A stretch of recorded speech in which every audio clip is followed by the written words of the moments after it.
Oftentimes, I think that country singers are the best practical theologians.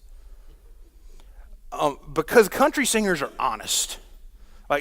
Country music is very honest about where people are and what people are doing. Like if I think about rock and roll, like rock and roll is about wishing. Like the blues is about loving. And country music's about honesty. And when I was thinking this week about that, one of the most honest songs that I know of is from Hank Williams Jr. And it's called Family Tradition. I'm not going to sing it. That'd be over the line, even for Foundry. You can sing it on your way home. I probably will. But if you know this song, it's Hank Jr. And if you know kind of his story, I got Bocephus up there. If you know anything, so Hank Williams Sr. died at 29. He lived a very rough, hard life. He died in the back of his car, asleep. And Hank Jr.'s mom, kind of as a small kid, started parading him around as like a tiny little Hank Williams Sr. It was like almost like a novelty act. And the older he got, and the more his music changed, he was really frustrated about that. But one of the things he wrote, Family Tradition, and the whole song is pretty much people saying, "Hey, listen, you need to slow down. Don't do this. You're doing that. Don't do this. Calm down. Remember, you're a family act. Like we take you to county fairs and Youth for Christ brigades and that kind of stuff." And he's saying his whole song's like, "Listen. Don't whitewash who my father was. Like, I'm just doing what my family has done." And he's honest about himself. He's honest about the mistakes he's made in the song. He's honest about his trials and his tribulations in the song. But he's asking the world just to be honest about who he is. And Scripture can be a very honest thing as well. And so these next couple of weeks, we're going to talk about Jesus' family tradition. We're going to talk about a specific line of Jesus, and we find it in Matthew chapter 1. And really, there's just kind of one thing that's part of this family line that we're going to look at, and it's the fact that the line mentions 4 different women that are in the family lineage of who Jesus is. Now typically, like remember when you were a kid, like if you ever started looking at the Bible and you saw the so-and-so begot so-and-so, and all these names you can't pronounce. Right, typically. Like I thought about trying to get somebody to come and read this today, but I couldn't find a person in the church I could bribe enough to read all of those names. But typically when we look at genealogies, we're looking at trying to prove things. Like everybody, I want to prove so-and-so is my ancestor, this kind of thing. But in Scripture, genealogies, they tell a story. And every time we find these passages in Scripture, they're telling a specific story. And I want us just to think a little bit about what that story is. And one of the ways that we look at that is we just simply look at who Matthew put inside of Jesus' family line and what that means. And so this family tradition is important. This family tradition teaches us things. But the biggest lesson that we're going to think about over these next couple of weeks is this, that at every twist and turn, Jesus takes the side of the broken, of the abused, and the neglected. So let's jump into Matthew chapter 1, and we're going to hear the beginning of this story. This is what the Scripture says. This is a record of the ancestors of Jesus the Messiah, a descendant of David and Abraham. We'll jump forward a few generations. This is what it says. Judah was the father of Perez and Zerah, whose mother was Tamar. Perez was the father of Hezron, and Hezron was the father of Ram. And if we want to find out more about Tamar's story, we go into Genesis chapter 38, and this is where we learn about some of the brutal honesty of Jesus' family and some of the mistakes they made and some of the victories that they made. But 38, we're going to start in verse 6.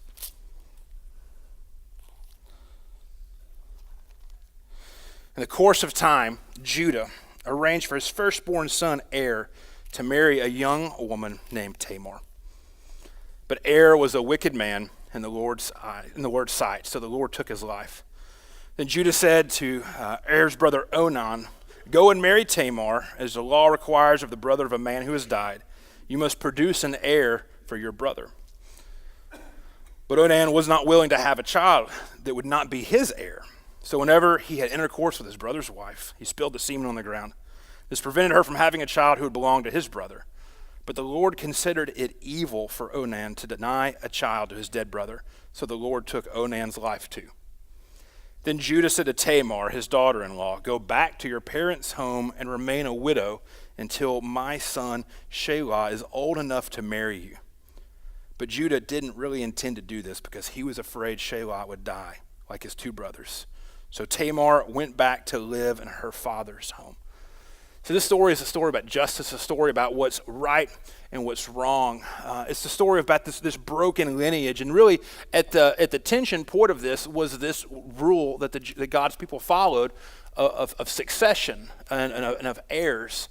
And Tamar, as a widow, 2 times over, was in the most vulnerable spot possible for a woman at this point in time. And she also was not an Israelite, and so she didn't have the community protecting her. She just had Judah's goodwill and his hopes. And so after her husband died and his brother was responsible for her, he did not want to take those responsibilities seriously. And so Judah sent her home to her father's house. He said, "I'm not going to take care of you any longer. I'm going to break the rules that we have set for our people, and I'm going to let somebody else do that. But I promise to think of you when the time comes." But what we find out is that the time does not come. And for the sake of time, but also a little decency, I'm going to tell you about what ended up happening with Tamar. Tamar found out that Shelah was old enough to get married, and that figured out that Judah was not going to give her another husband so she could produce an heir, so she could be a person who was taken care of, who had access to money and access to the things that she needed for life. And so what she did was she decided that she would find her father-in-law when he was on his way to town to get his sheep sheared. And she dressed like a temple prostitute on the side of the road and engaged in a business dealing with her father-in-law. And since he didn't have any money with him, he gave her his staff and his seal. So this was essentially the way that he approved who he was. It was like he gave her his passport and his social security card and promised to bring her a goat. Well, after said deed the business deal was done, Judah sent a goat with a servant and found out that she was not there, and there had never been a temple prostitute anywhere close to that area. So he realized that he had been duped, but because of embarrassment, he decided to simply not say anything else about the situation. We pick the story up in verse 24. About 3 months later, Judah was told, "Tamar, your daughter-in-law, has acted like a prostitute, and because of this, she's now pregnant. Bring her out and let her be burned," Judah demanded. But as they were taking her out to kill her, she sent this message to her father-in-law: "The man who owns these things made me pregnant. Look closely. Whose seal and cord and walking stick are these?" And Judah recognized him immediately and said, "She is more righteous than I am, because I did not arrange for her to marry my son Shelah." And Judah never slept with Tamar again. So this is an issue of judging, an issue of deception. In sort of the story that there are illicit sexual practices. There's all sorts of things that make us uncomfortable. The stories in Scripture, the story is part of Jesus' line. To be honest, we have to realize these things, but also learn from these things of what's going on. But Tamar reinserted herself back into this family story. She reinserted herself back into the will of God, but also just the rules and practices. Judah, as the patriarch, he was the oldest son. Remember a little history here. We have Abraham, who had Isaac. And Isaac had 2 sons, Jacob and Esau. And Jacob comes back and has 12 sons, of which Judah is the oldest. And Tamar put herself back into this family story. Think about it. Tamar was supposed to have the heir to the whole family. That's what's going on here. She reinserted herself. But what's more important is we see that Judah realizes his sin. And he says, "She has been more righteous than I have." Just think about that for a moment. Like, think about all the crazy stuff that's going on in this story. For Judah to say that she was more righteous than I am. And the first thing this made me think about is a practice that I have to watch out for, and I imagine others of you have to watch out for. But you ever been in a situation where you realize that somebody's splitting hairs? You know, they're taking things that aren't that big of a deal, and they're turning them into really, really big deals. We see a situation of a very, very gigantic hair split going on right now. We see Judah having the realization that what he did was sinful, that what he did was broken, that what he did was not right.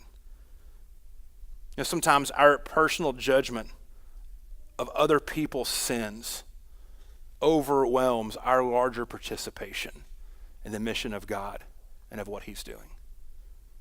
That our own preconceived notions, that our own assumptions, that our own interpretation of what we think might be right or wrong, it has the possibility for us to overwhelm the larger mission of God. That's part of this story that's going on right now. Here at Foundry, one of our core values is that we honor real life. And we prayed about that for several years as an interpretation of the things that people say of what they value about this community. But honoring real life does not mean that we sin boldly. In fact, it's the exact opposite. The story of Tamar in Judah is an illustration of this. It's that we realize that brokenness can affect the lives of others. And sometimes that brokenness comes through another person's false righteousness. That Tamar and her inclusion back into the family is a perfect example of honoring real life. The decisions that she made that we might instantly begin judging upon her were made because of the situation that she was placed in through someone else's false righteousness. This is a story of a sinful situation. It is. But Scripture almost kind of turns it around and asks us the question, who is the person who's sinning more here? Like, this is messy. This isn't clean, clear-cut, or black and white. But it's Scripture. And it's there for us. It's things we often don't talk about.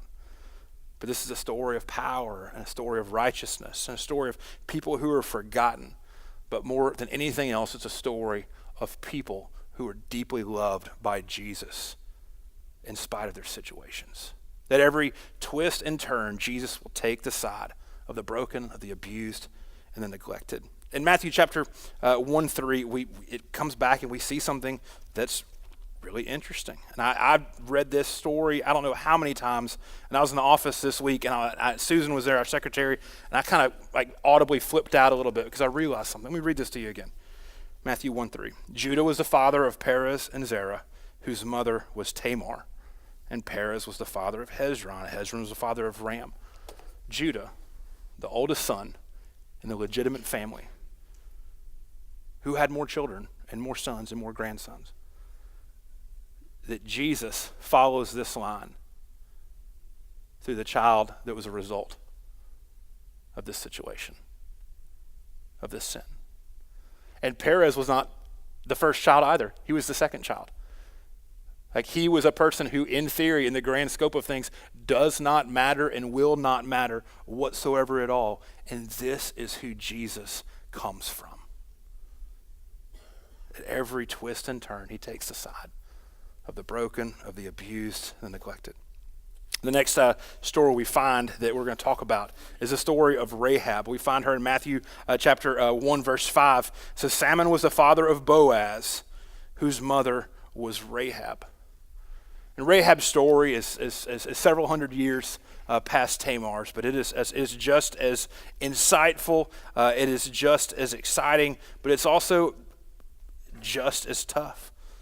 So this is after the Israelites. They spend their 40 years in the desert, and they cross over the Jordan River, and they're coming in to conquer the promised land. We pick up Joshua chapter 2, verse 1. That's what it says. Then Joshua secretly sent out 2 spies from the Israelite camp at Asaiah Grove. He instructed them, scout out the land on the other side of the Jordan River, especially around Jericho. So the men set out and came to the house of a prostitute named Rahab and stayed there that night. Where Tamar's story was about someone sinning against her, this is a story of situational sin. This is a story of someone who is in the absolute worst cultural and civic situation that we can imagine. And Rahab is where we really need to be honest. Rahab's a fun story. Our kids are talking about Rahab today. You can do the Rahab story with second graders and not be embarrassed about it. But we have to talk about Rahab a little bit. We have to talk about what this meant. Rahab was another Gentile. She was a person in the city of Jericho, which the Israelites were coming to take and destroy. But think about last names. Think about if your last name is Farmer. Like, there's the description that at some point in time, someone in your family had been a farmer. If your last name is Baker, Baker, if your last name is Fisher, like we're familiar with this concept of how like our last names came to be. There's no delicate way to say this. In Hebrew, Rahab is possibly the most offensive word for the female genitalia. This is not her name. This is her description. She's a person who mattered so little to everyone around her, they would not give her a name. They simply called her the most derogatory term for who she was and said, this is all that you're worth. Rahab was not a cult prostitute like Tamar posed as, which actually was somewhat of an honored position. No, she just what she did. We also read in the story about her family, and she was deeply concerned for her family. And so what we can kind of follow this trackway and understand is that she was most likely placed in this position due to her husband dying and her father not being alive and her having children to care for, or possibly a mother or a grandmother. She had people in her household that she had to take care of, and the option was either sell herself into slavery or put herself up for sale. That's who she was. We also shouldn't whitewash over this story where we read that the two Israelite spies came into the town to scout things out, and they found Rahab, and they ended up spending the night in Rahab's house.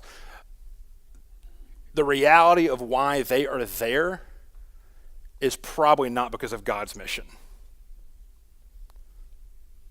There's wording inside of this story that leads us to believe that the reason that two spies are in Rahab's house is the exact reason why you would imagine two spies would be in the house of someone who does what Rahab is forced to do for a living. Rahab's entire situation has placed her into this tough, absolute point of despair. But the story gets significantly better, and the story gets beautiful, and the story gets big. We pick it up in verse 8, and this is what we read. Before the spies went to sleep that night, Rahab went up on the roof to talk with them. I know the Lord has given you this land, she told them, and we are all afraid of you. Everyone in the land is living in terror, for we have heard how the Lord made a dry path for you through the Red Sea when you left Egypt. And we know what you did to Sihon and Og, the two Amorite kings, east of the Jordan River, whose people you completely destroyed. No wonder our hearts have melted in fear. No one has the courage to fight after hearing such things. For the Lord your God is the supreme God of the heavens above and the earth below. Now swear to me by the Lord that you will be kind to me and my family since I have helped you. Give me some guarantee that when Jericho is conquered, you will let me live along with my family, my father and mother, my brothers and sisters, and all their families. We offer our own lives as a guarantee for your safety, the men agreed. If you don't betray us, we will keep our promise and be kind to you when the Lord gives us this land. So kind, like we heard this word a couple of times. If you've ever in the Psalms heard the psalmist write about the loving kindness of the Lord, this is possibly one of the most fundamental Hebrew conceptions of the goodness of God. It's the primary way that God shows his love to us, that he shows his protection to us, that he shows that the promised benefit of being the covenant people of God is this idea of loving kindness. And here we see Rahab saying, will you be kind to me? Every twist and turn, she just takes the side of the broken, the abused and neglected. This is Rahab's confession of faith. This is Rahab's conversion moment, but it's so completely different because what Rahab is saying to these people, she said, I've heard who you are. I've heard what you've done. We've heard what you're capable of. We are terrified. But by her use of this term, Rahab also has an idea of the covenant people, of the relationship that the Israelites have with God. And she's saying it to them as this. She says, no, my community does not give a rip about me and my family. what you see is how much people actually care about me. Will your God care about me the same way he cares about you? Will your people care about me the same that you care about each other? Rahab's asking them not just from deliverance from the city being overtaken. She's asking them for an open entrance to a completely different and new reality of life that's based off of the covenant promised kindness of the relationship of God and his people. Saying, will you be kind to me as I have been kind to you? Will you treat me like I have treated you? Just imagine the emotions that are going on inside of that. Will this community protect me? And will this community value me? I didn't intend on these messages, these next couple of weeks of being about this, but it goes back to another one of Foundry's core values, and we say that we're better together. And we say we're better together not because we're all good together, but because we're honest together. We're honest with each other, and that's what Rahab is asking. That's what Rahab is seeking right here.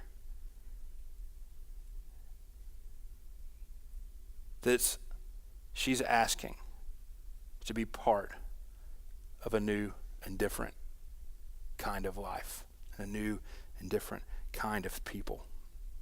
You know, when we say at Foundry we honor real life, and we say we're better together, we're almost kind of making a promise to not whitewash over junk with each other too.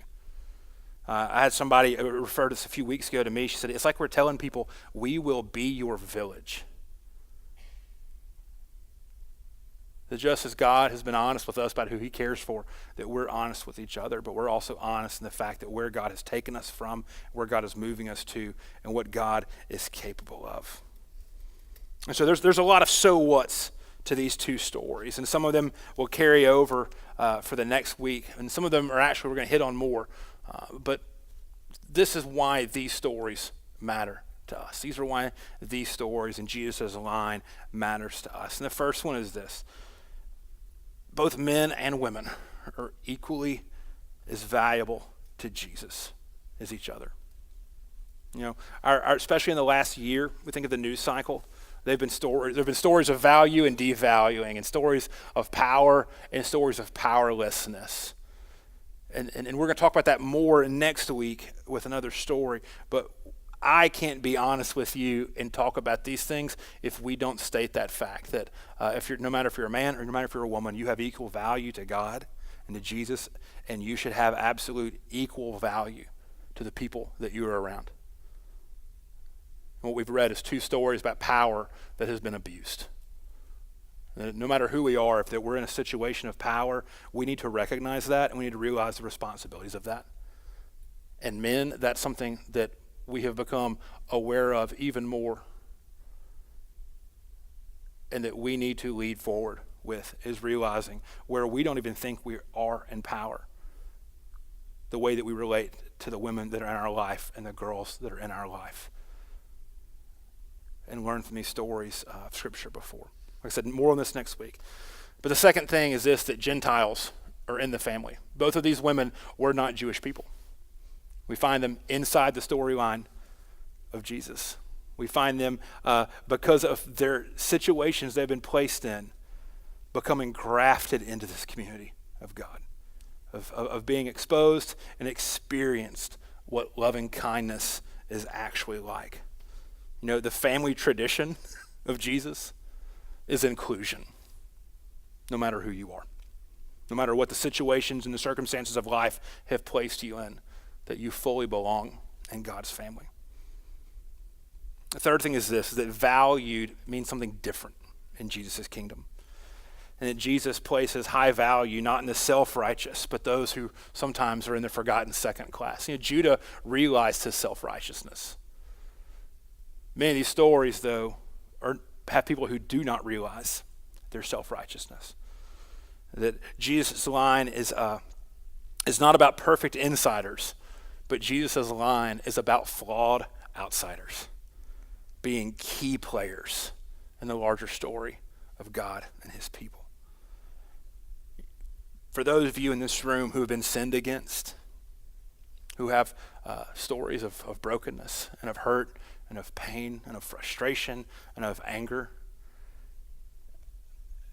I want you to hear the fact that God and that his people are called to come alongside of you in redemption and in wholeness and in healing and in love, and that Jesus extends himself in a special way to you.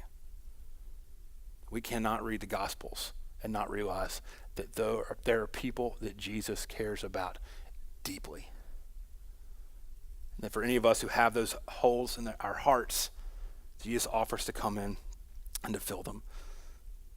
When false justice and abuse comes into play, we see rescue and we see redemption. And then for everyone who would ever consider themselves to be righteous, that we need to pay close attention to our hearts and our actions. Because we just read 2 stories by people who thought they were righteous and thought they were acting in righteousness and found out very differently. But each one of us, because of sin, we've created paths of self-destruction. But this is the amazing part of the gospel. Jesus follows that trail where we have created, the trail that we have built, and brings every single one of us back to him. In Matthew chapter 1, it says the beginning of the ministry of Jesus Christ. It's those exact same words we find in Genesis 1. The writer was saying, let me tell you about how everything is being created and is being made new again. Everything's being restored by Jesus. And we read this line, and every single one of these, there's a lot more gnarly stories than just these. We find out that the world is damaged and flawed and broken, but Jesus invites the damaged, flawed, and broken to be made perfect in his love and to be part of his restoration and part of his healing. That every twist and turn, Jesus goes to the side of you and he goes to the side of me. And he offers grace, not judgment. He offers healing, not brokenness. And he offers true justice, not man-made justice.